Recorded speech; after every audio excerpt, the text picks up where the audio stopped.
Hello and welcome to TheMan Games. This is another new show for the channel. It is actually a podcast. It is called The Man and the Wife. So it is me and the wife looking at anything to do with wrestling, really. This will be going up every Sunday, unless there was a pay-per-view, and maybe we'll try and get one up on a Monday as a special. I've just let the wife know that now. Today we're doing NXT Takeover Brooklyn 4 as we were there on our honeymoon. So we were there for the full weekend. So we actually saw the Takeover, the SummerSlam, the Raw and the SmackDown. But today we're just concentrating on NXT. So it was on August 18th, obviously 2018, in the Barclays Centre. There was just under 15,000 people there. And there was actually two matches before the event actually started. It was two matches that went on the next week's NXT tapings. So the first one was Bianca Belair and Donna Purrazzo. I think that's how you pronounce the name. And Pete Dunne and Zach Gibson. We won't really go into detail about that. Just say... was nice to see Bianca Belair in a match. Yeah, I really enjoyed seeing Bianca Belair. I'm a big fan of her. So that was really good. Even though she did, she didn't. I thought she lost, but she won, didn't she? Yeah, she did win. Yeah, she did win. But more than actually seeing Bianca Belair, I enjoyed the second match more. To be honest, seeing Zach Gibson, because I saw him in Whitby when. No, we didn't see Zach Gibson in Whitby. That was James Drake we saw in Whitby. I thought Zach was there. No, it wasn't. Oh, okay. So this is a good start to the show. Oh, have we not seen it so my wife actually does know things about wrestling. That was just a mistake. Okay. So please stick with us. Don't tune off now. You think it's just they're a gimmick. They're both English people though, so we were probably English. Well, you could be saying that about Pete Dunne though. Pete Dunne's English. Yes, I said Pete Dunne and Zach Gibson are both English people. Yeah, I thought you meant James Drake. I know, James. So we're nearly 3 minutes in and we've already fallen out. So I hope no one's turned off yet.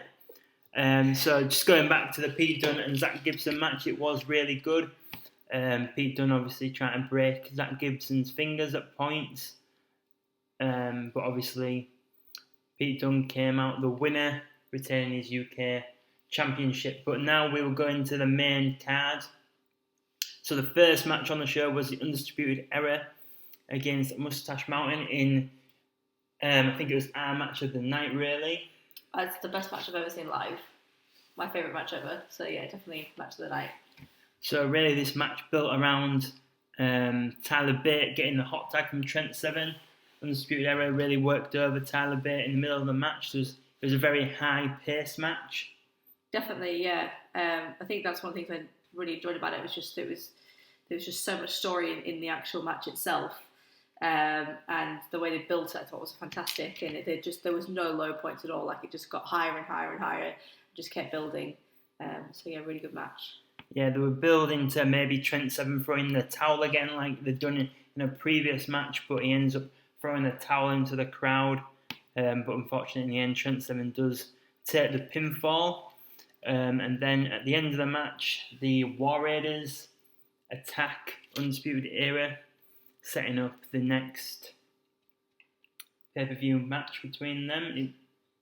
Yes, that was a nice little surprise to see the War Raiders come out at the end. Definitely unexpected, especially after such a good match. It really left us feeling on a high, I reckon. Really good, yeah.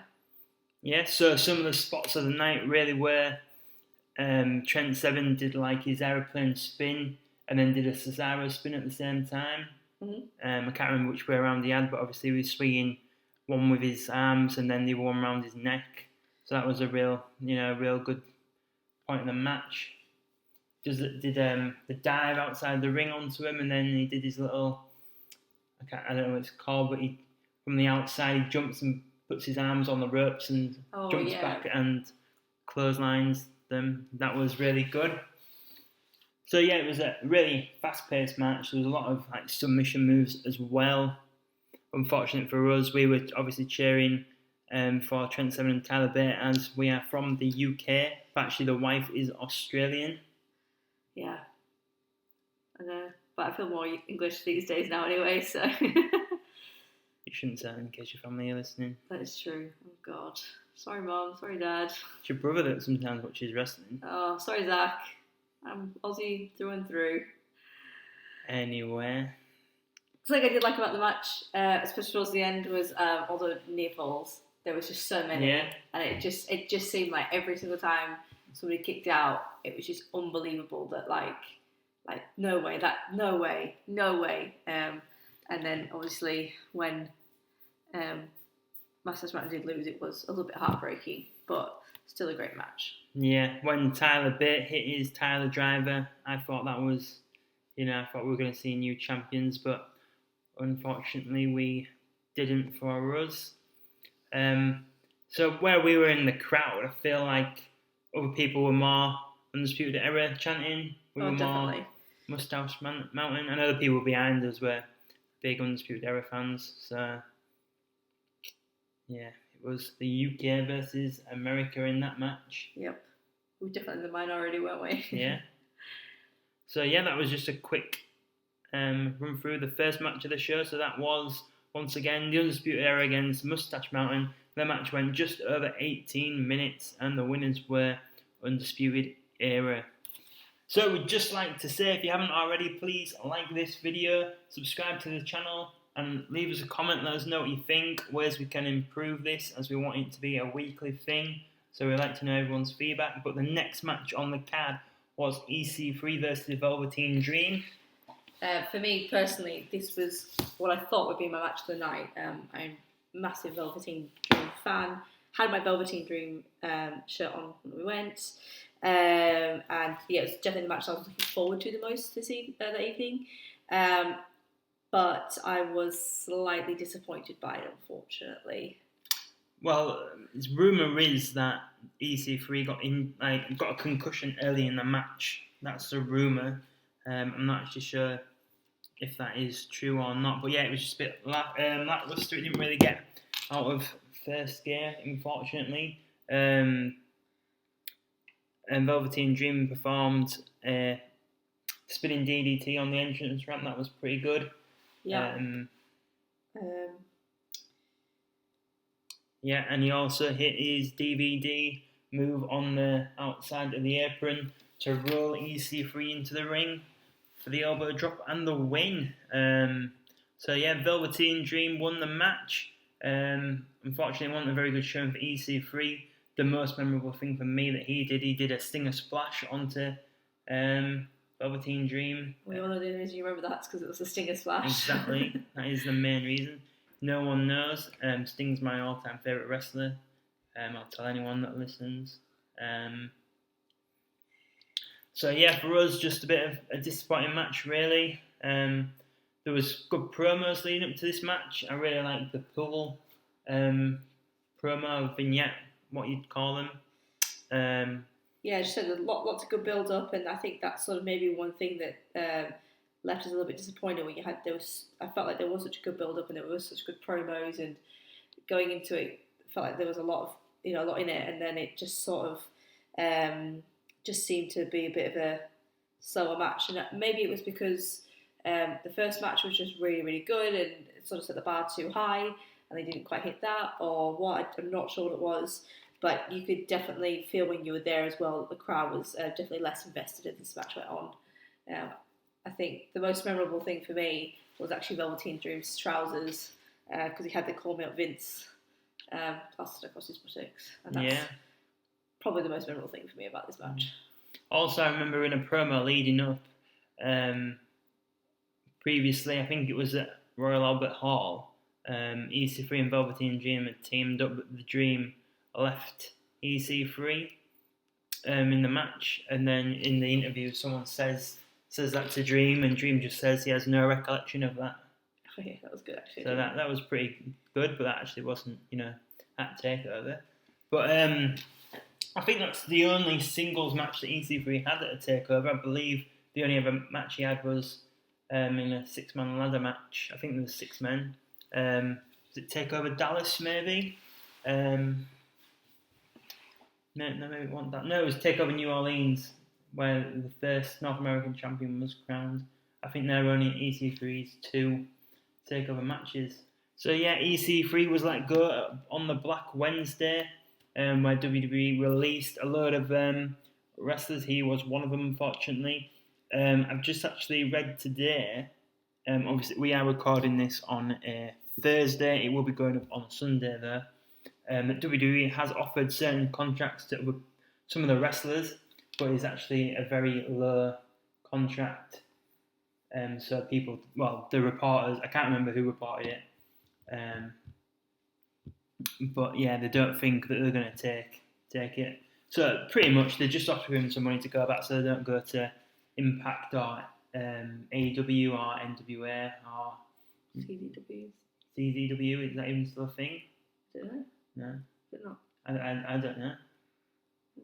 So if you haven't, on the channel there is me doing a watch along of the Best of Brody Lee CZW, but I don't actually know if it is still a ongoing promotion. So if there's anyone listening that does know, let us know in the comments.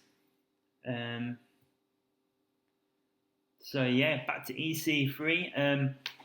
He could go to maybe AEW. Him having a feud with MJF might be pretty good. Some good promos there. I feel like it looks a little bit like Brian Cage. Yeah. Well, maybe we could try and do like a twin gimmick. We could grow a bit of facial hair. Yeah. Yeah, they do have the same kind of build, don't they? I do really like EC3's entrance though in NXT. We've been pointing to the EC3. Entrance-wise, maybe that was the best match on the card. Yeah, that's true. Like, if you based it on their entrances alone. They were very charismatic, weren't they? So that always helps. But, yeah. So it was an alright match. It was just, like we said, it's a bit lackluster. It didn't really get out of, first gear, really. It probably didn't need to be as long as it was.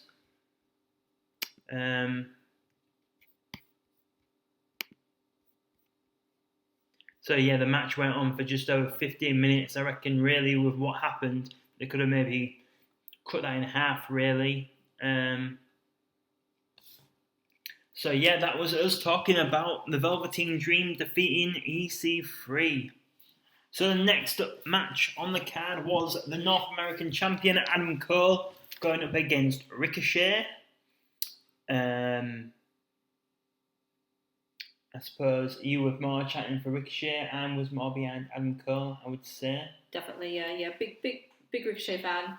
I just love his style. It's so fast paced and, being a high flyer, I like a good high flyer and I feel like it keeps the matches more interesting. Yeah, like the pace of this match was on a different level. They were just both of them were just all over the place doing all sorts of moves. Yeah, it was definitely a big spot fest, this match. Definitely a few big spots that stick out.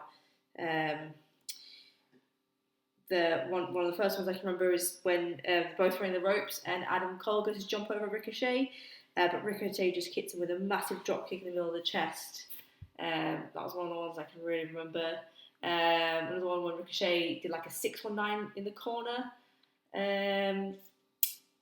And the one when Ricochet is springboarding off the ropes and Adam Cole hits him with a backbreaker. But although those three were good, definitely the spot of the night was when Ricochet is doing a moonsault and Adam Cole super kicks him in the head. I can just remember watching that and thinking, how is he alive? Like the whole crowd just jumped out of their seats. It's like that didn't even need to be someone's finishing move, and that could be the finish of a match, like any match. Yeah. I can remember actually flying home on the plane, talking still about how insane that spot was. Just how I couldn't believe it. Just the noise it made in the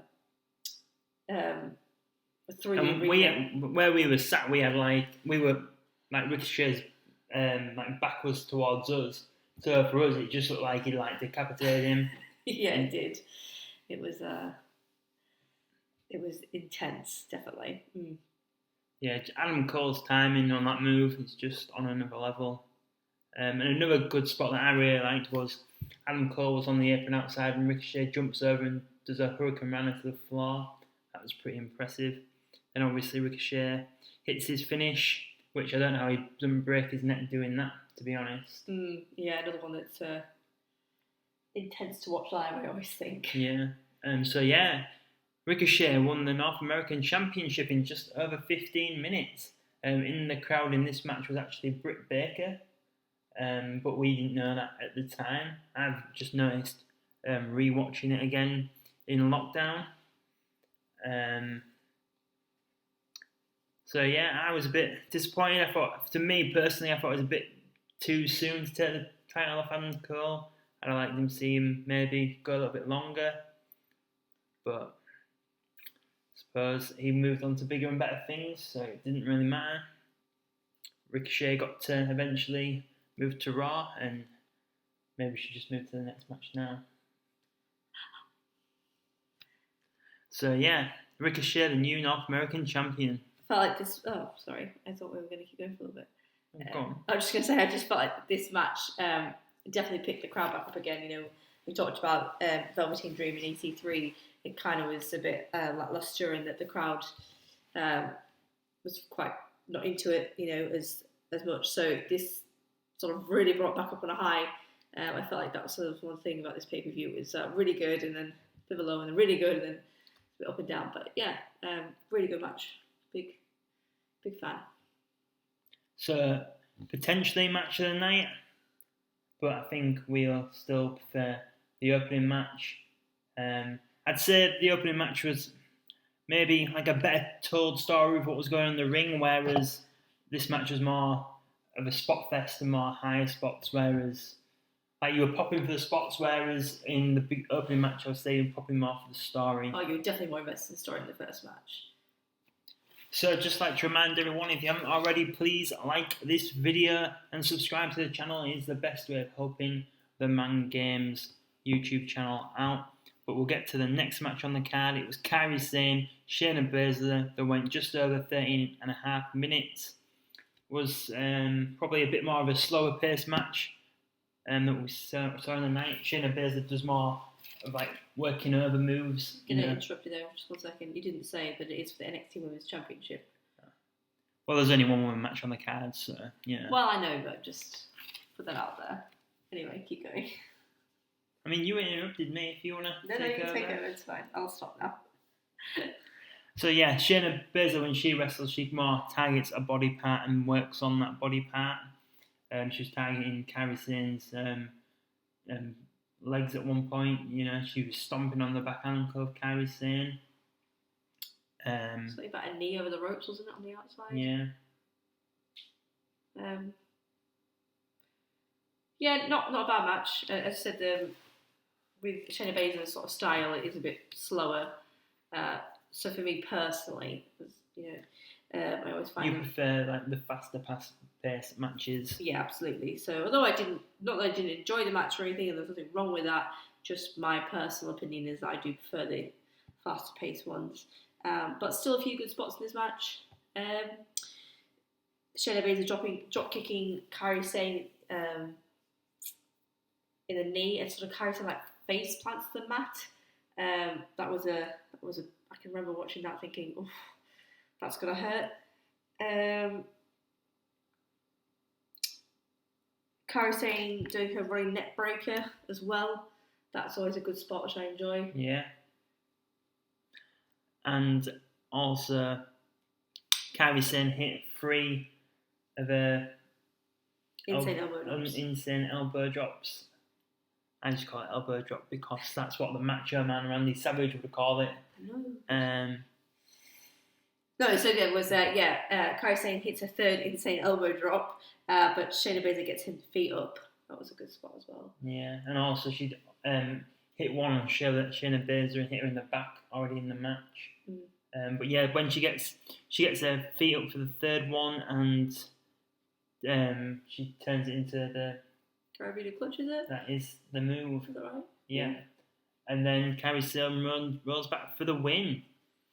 I was really surprised. I think a lot of people forget about this match actually because Shayna Baszler held the title again for such a long time. I think people kind of forget Shayna Baszler did actually hold it once and lose it to Kairi Sane. How long did Kairi Sane have it for? Not long. I think she lost it at the Women's Evolution pay-per-view back to Shayna Baszler. So yeah, she didn't have it that long really. So obviously, yeah, if you don't know, it was Kairi Sane and Shayna Baszler in the final of the first ever Mae Young Classic, and Kairi Sane won that.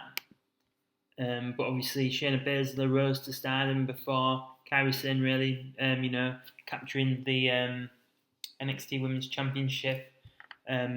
Just googled on air. Shayna Baszler, I was right, did win the title back off Kairi Sane at the Women's Evolution pay-per-view.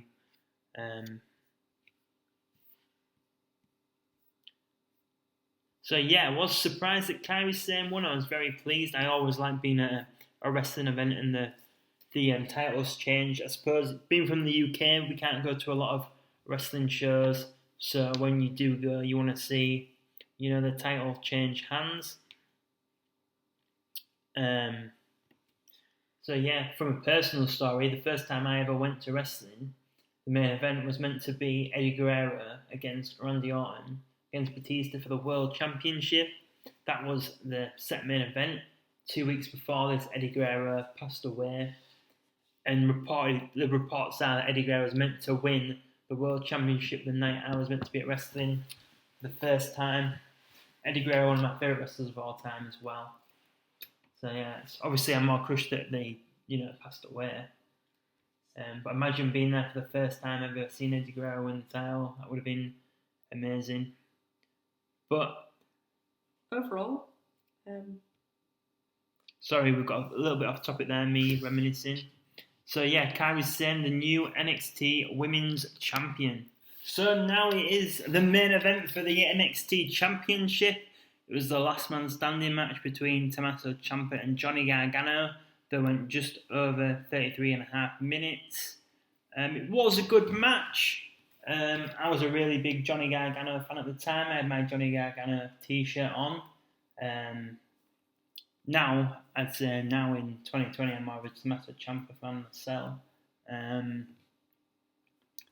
So yeah, the last man standing match. They tore the ring up. They played with toys and, there was fire extinguishers, chairs. Tables. Yeah. Tommaso Ciampa hit his powerbomb knee move on Johnny Gargano 3 times in a row.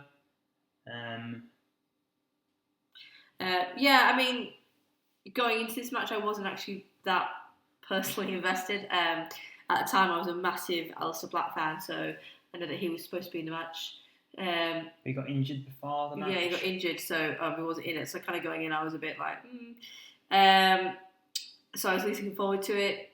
Although, it was a good match in the sense that, there was lots of good spots, and as we said, that, they tore the ring up and used lots of props. Is that the right word? I suppose. Props. The titles are props. I just didn't get into it like I think maybe everybody else did, and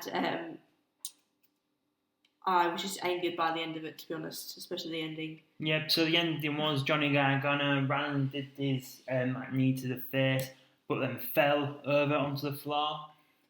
So he was on the floor while Tommaso Ciampa was still on the stage. He was handcuffed to something. He was handcuffed to something, yeah. So he rolled off and got onto his feet while Johnny Gargano was still on the floor.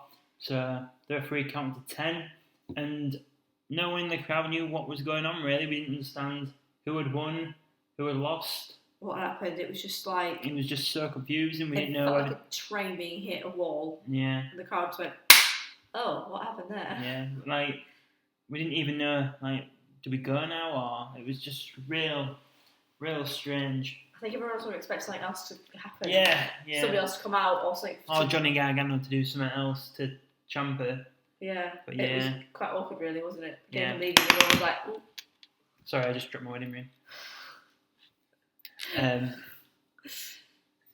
That's it. This podcast is testing our marriage already. Tell me it's in the lockdown. You're taking the wedding ring off. So yeah, I was really gutted that I really wanted to see Johnny Gargano leave with a championship. I would say around that time was when I was at my, biggest Johnny fan. Maybe that's the way you put it. So yeah, that was the end of the show. New champion? No, sorry, returning champion. I was that pumped for Johnny Gargano to win the match. You just made it in your head that he did. I just made it in my head that he did. So Tomaschka Ciampa retained the title. So yeah, that was our experience at NXT Takeover Brooklyn. After the event, we went and had a cocktail at our hotel. Good cocktail for me. Well, I had a Brooklyn Bullet that about killed me. I had that. It was delicious. Oh, they made me like a one with vodka and pineapple juice, wasn't it? Yeah. It was good. That's the best thing about being on your honeymoon. You tell people on the honeymoon they're really nice to you. You get loads of free things. Got free champagne as well, didn't we? Yeah, we got free champagne in the room. It was good. It was good. So one last thing actually. So we got back to the hotel, went to sleep, and our fire alarm went off at 3 o'clock in the morning. Somebody didn't want to go down. You didn't want to go down, did you? You were like, it's nothing. I was like, it's nothing. Just go back to sleep. But you were like, no, we need to leave. So you got, Frog match you downstairs.